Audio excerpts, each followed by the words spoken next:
It's the middle of the night in Alaska. A freight train weighing thousands of tons is moving through the Black Forest, with nothing ahead but two narrow rails caught in the headlights. Outside the cab, the temperature has dropped to around -45 degrees. At that kind of cold, rubber stops feeling like rubber. It turns stiff, almost like old plastic. Touch bare metal for too long, and your skin can freeze to it before you even realize what happened. There are no houses nearby, no streetlights, no repair crew waiting a few miles down the track. For hundreds of miles, it's just snow, forest, mountains, and this one isolated railroad. Inside the locomotive, there are only two men. One is driving, staring into the darkness and watching every gauge in front of him. The other is leaning back with his eyes closed, trying to steal a little rest before it's his turn to take control. Behind them, the diesel engine keeps roaring. It doesn't shut down when the train stops. It doesn't shut down while they wait on a siding. During an Alaska winter, it may keep running for days. That sounds wasteful until you understand what can happen if it stops. But the engine isn't the only thing they have to worry about tonight. How does a train this heavy actually stop? Why does it use ordinary compressed air instead of some massive mechanical brake system? And what happens to that air when the temperature falls this low? Later tonight, just before a long downhill grade, the pressure in the brake line will start dropping. Slowly. No explosion. No loud warning. Just one number on a gauge moving in the wrong direction. And when that happens, these two exhausted men will have to make a decision. Keep moving and hope the brakes respond. Or stop the entire train in the middle of nowhere and step outside into -45-degree darkness to find the problem themselves. The real enemy tonight isn't the darkness. It isn't the noise. It isn't even the isolation. It's the cold. Quietly searching through hundreds of feet of hoses, valves, pipes, and connections, waiting for the smallest weak point to give way. Most people probably think the job starts when the engineer climbs into the cab and pushes the throttle. It doesn't. Out here in Alaska, the real work starts before the train ever moves. It's around 4 in the afternoon, but in the middle of winter, it already feels like the middle of the night. The station lights are on, and everything outside is covered in darkness and freezing air. Before either crew member touches the controls, they grab a flashlight and walk the entire locomotive. They check the wheels, the brake shoes, the air hoses, the couplers between the cars. Anything that looks cracked, frozen, loose, or worn gets a second look. At temperatures this low, nothing behaves the way it normally does. Rubber gets so stiff, it barely flexes anymore. Plastic can snap from a hit that wouldn't matter on a warm day. Even metal feels dangerous. Touch it with bare skin, and it'll pull the heat out of your hand almost instantly. That's why they never rush this inspection. Not because they're being extra careful, because they have to be. They work for a few minutes, then warm their hands inside their gloves before starting again. Everything takes longer. Every step matters. Out here, missing one small problem can turn into a very big one later. And that's the part most people never see. Finding a loose hose or a tiny crack while you're standing under bright station lights is one thing. Finding that same problem hours later, in the middle of the Alaskan wilderness, with freezing wind hitting your face and nothing but a flashlight in your hand, that's a completely different story. The safest place to find a problem is before the train leaves. Once you're hundreds of miles from help, every little mistake becomes a lot more expensive. That's why experienced railroad crews don't see these inspections as routine. They see them as insurance. Because out here, the goal isn't just to keep the train moving. The goal is to make sure it comes home safely. And that's a lesson that goes far beyond railroads. A few extra minutes spent checking things before you begin will almost always save you hours of trouble when something goes wrong later. One thing surprises almost everyone who sees this for the first time. The locomotive never shuts off. Not while the crew is inspecting it. Not while they're filling out paperwork. Not when the train is sitting at a station. Not even when it's parked on a siding for hours waiting for another train to pass. In fact, during an Alaska winter, that diesel engine might stay running for days. At first, it sounds like a huge waste of fuel. Why burn diesel when the train isn't even moving? But once you understand what happens in this kind of cold, it starts to make perfect sense. Inside the locomotive, the engine is cooled by water that constantly circulates through pipes, pumps, and the radiator. As long as the engine is running, that water stays warm and keeps moving. The moment the engine shuts down, everything starts cooling off. And at temperatures around -45 degrees, it doesn't take long before that water freezes. When water turns into ice, it expands.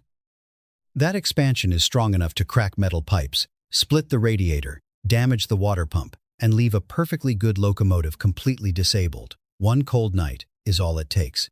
The problems don't stop there. The batteries also lose a lot of their power in extreme cold. Trying to restart a massive diesel engine after it's been sitting frozen for hours can become almost impossible. That's a risk these crews simply can't afford. And there's another reason this matters. This railroad isn't connected to the rest of North America's rail network. It's completely isolated. If a locomotive breaks down, another one can't just be sent over from the next rail yard. Replacement equipment has to come by ship. That doesn't take hours. It can take weeks. Every locomotive that's still running is incredibly valuable because it's already here. Once you look at the whole picture, keeping the engine idling doesn't seem wasteful anymore. It's actually the cheaper option. Yes, it burns fuel, but that's still a small price compared to losing a locomotive worth millions because someone tried to save a little diesel. Sometimes the smartest decision isn't the one that saves money today. It's the one that prevents a much bigger loss tomorrow. Here's something that surprises almost everyone. Most people think stopping a train is simple. Push harder on the brakes, add more pressure, and the train slows down. That's not how it works. Before the train reaches the first long downhill grade, the crew performs a full brake test. They don't skip it. They don't rush it. Because once a train weighing thousands of tons starts rolling downhill, there's no room for guessing. Running underneath the entire train is one long airline. It starts at the locomotive and stretches all the way to the last rail car. Every car is connected by flexible rubber hoses, creating one continuous brake system from front to back. Now here's the part that seems backwards. When that airline is fully pressurized, the brakes are actually released. The train rolls freely. To slow the train down, the engineer doesn't add pressure. He lets some of the air out. That drop in pressure tells every rail car to apply its brakes at the same time. It sounds strange, but there's a very good reason the system was built this way. Imagine a train breaks apart while it's moving. If one of the couplers fails, the air hoses between the cars separate too. The pressure instantly drops. And because a loss of pressure means apply the brakes, both sections of the train stop on their own. Instead of the rear half rolling downhill out of control, it automatically comes to a stop. That's not an accident. That's exactly what the system was designed to do. The engineers who created it understood something important. Machines fail, parts wear out, things break. So they built a system that reacts safely when something goes wrong. Instead of creating a bigger disaster, the failure itself becomes the signal to stop. That's why railroad crews have trusted this design for generations. It's simple, reliable, and incredibly smart. But no system is perfect. Even one that's been proven for decades still has a weak spot. And out here, where the temperature drops to around -45 degrees, the cold knows exactly where that weak spot is. That's when the real challenge begins. Here's the scary part. The cold doesn't usually cause one big failure. It works slowly, quietly, almost so quietly that you don't notice anything is wrong until the problem has already started. Every time the locomotive runs, its air compressor pulls in outside air. And no matter where you are, that air always contains a little moisture. On a normal day, that's not a big deal. But at around -45 degrees, that tiny bit of moisture becomes ice. It starts building up inside the brake system, inside the airlines, inside the valves, inside the narrow passages where air is supposed to flow freely. Little by little, the system begins to fight itself. The rubber hoses between the rail cars have problems too. Extreme cold makes them stiff and less flexible. The seals around the valves don't close as tightly as they should. Small air leaks begin to appear. None of this looks dramatic. Nothing explodes. Nothing suddenly stops working. And that's exactly what makes it dangerous. There's another problem most people never think about. When the engineer applies the brakes, the signal doesn't reach every railcar at the exact same moment. It travels through the airline from the front of the train to the very back, almost like a wave moving through water. The longer the train, the longer that signal takes to reach the last car. Now add freezing temperatures, ice inside the lines, air moving more slowly, tiny leaks stealing pressure.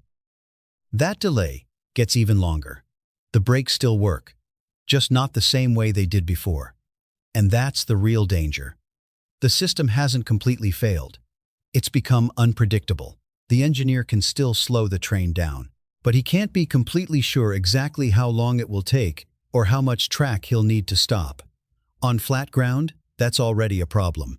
On a long downhill grade, with thousands of tons pushing from behind, it's something you never want to gamble with. That's why winter railroad crews don't wait for the brakes to fail. They stay ahead of the problem. They drain moisture out of the system before it can freeze. They blow out the airlines. They test the brakes before every major downhill section. When conditions get worse, they shorten the trains, reduce the weight, and slow everything down. From the outside, those decisions can look overly cautious. But they're not. They're what keeps a small problem from turning into a disaster. Because out here, the goal isn't to prove the train can handle the cold. The goal is to make sure the cold never gets the chance to win. By around 1 in the morning, the train pulls into a siding. Another train has priority, so this one has to wait. Sometimes it's only a few minutes. Sometimes it's a couple of hours. This is the only chance the crew gets to rest. But don't picture a bunk room or even a small bed. There isn't one. The cab is their office, their break room, and, for a little while, their bedroom. One engineer leans the seat back as far as it will go. He folds up his jacket and uses it as a pillow. His boots stay on. His heavy winter gear stays on too. He's not getting comfortable. He's just trying to grab whatever sleep he can. The other engineer stays awake. He keeps an eye on the gauges. He listens to the radio. He watches the locomotive while his partner rests. Then, after a while, they switch places. It sounds simple. It isn't. 3 things make real sleep almost impossible. The first is the noise. The diesel engine never shuts off. The cooling fans keep running. And every few minutes, the air compressor suddenly kicks in with a loud rumble to replace the air pressure that's slowly leaking out of the brake system. For someone new, it's just another loud noise. For an experienced railroad engineer, it tells a story. The more often that compressor turns on, the harder it's working to keep pressure in the system. Even half asleep, they notice it. The second problem is the constant vibration. The engine never stops shaking. That vibration travels through the floor, into the seat, and straight into your body. Eventually, exhaustion wins, and you fall asleep anyway. But it isn't the kind of sleep that leaves you feeling refreshed. You wake up feeling like you barely rested at all. Then there's the temperature. One side of the cab is warm, from the engine compartment. The floor, separated from the frozen ground by little more than a sheet of metal, stays ice cold. You're sitting right between those two extremes. Part of your body feels overheated. The other part never really warms up. That's why the crew wears heavy clothing the entire time. They never know when they'll have to step outside. Looking at all this, it's easy to wonder, if one engineer is fully capable of driving the train, why are there always 2 people in the cab? That question is about to answer itself. Because later tonight, when the temperature drops even lower and something goes wrong, having a second set of eyes may become the most important safety system on the entire train. Around 4:30 in the morning, everything is working against the crew. This is usually the coldest part of the day. It's also the time when your body wants to be asleep the most. Your reactions slow down. Your mind isn't as sharp. And these 2 engineers haven't had a real night's sleep. They've only managed a few short breaks between hours of work. The train is getting close to the second long downhill grade. That's when the assistant engineer notices something. Not a loud alarm, not smoke, not a mechanical failure, just one number on a gauge. The brake pipe pressure is slowly dropping. At first, it doesn't seem like much, but that's exactly what makes it dangerous.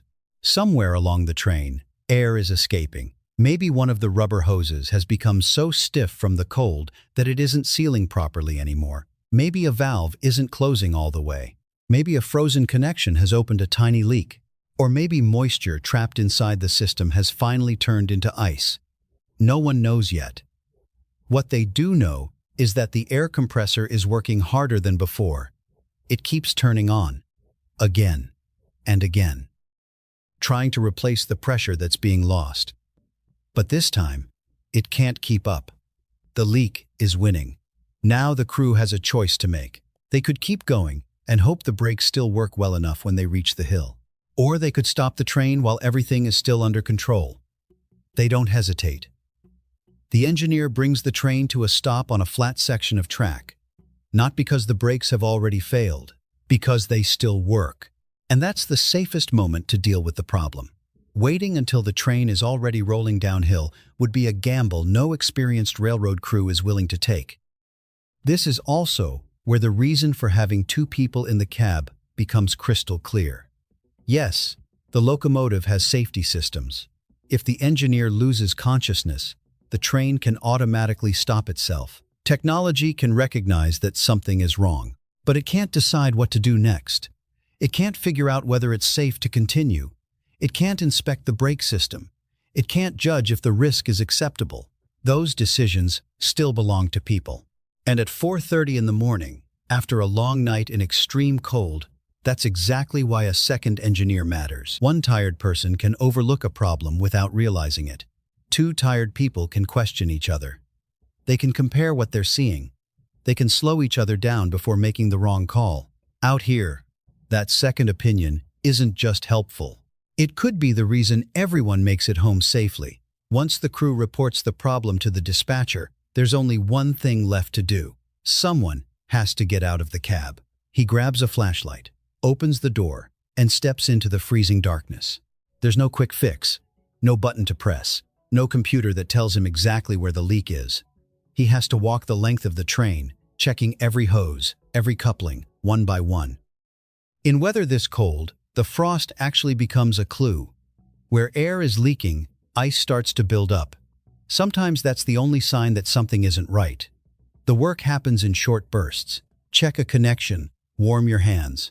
Walk a little farther, check the next one. Find the leak, fix the coupling, drain the moisture that has collected inside the system, blow out the air lines, then keep moving until every section has been inspected.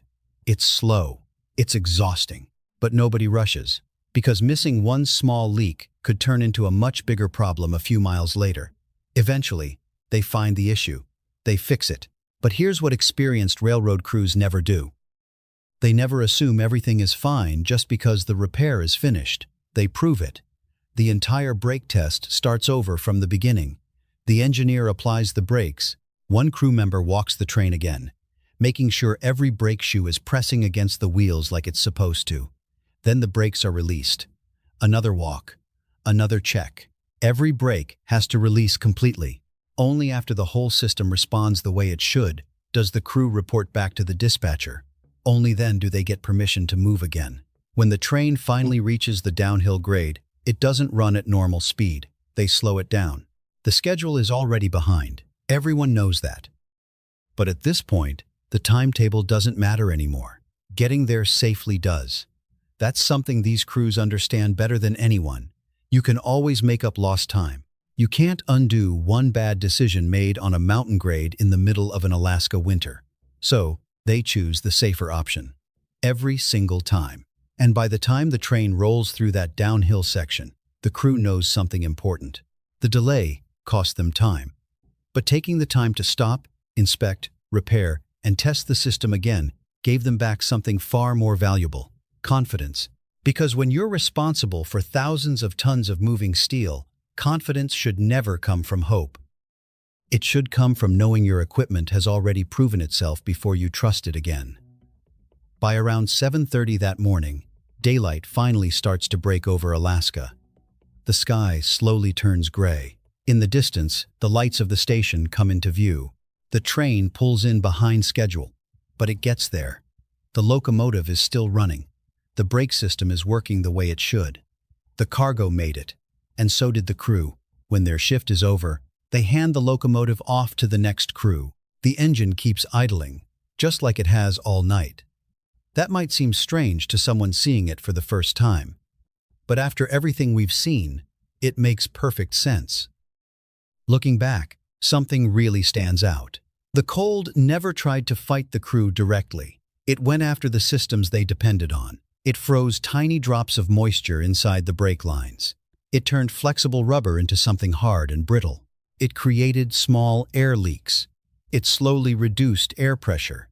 And little by little, it chipped away at the safety margin they relied on. None of it happened all at once. That's what made it dangerous.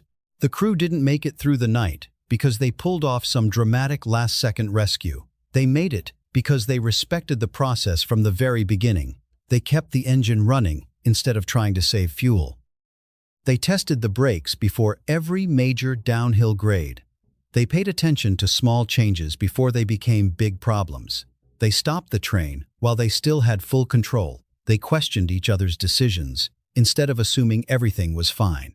And they refused to skip a single step, even when they were exhausted and the temperature had dropped to nearly -45 degrees. That's the real lesson here. People often think surviving harsh conditions is all about being tough, but after watching how these railroad crews work, I don't think that's true. Being tough helps, but it's not enough.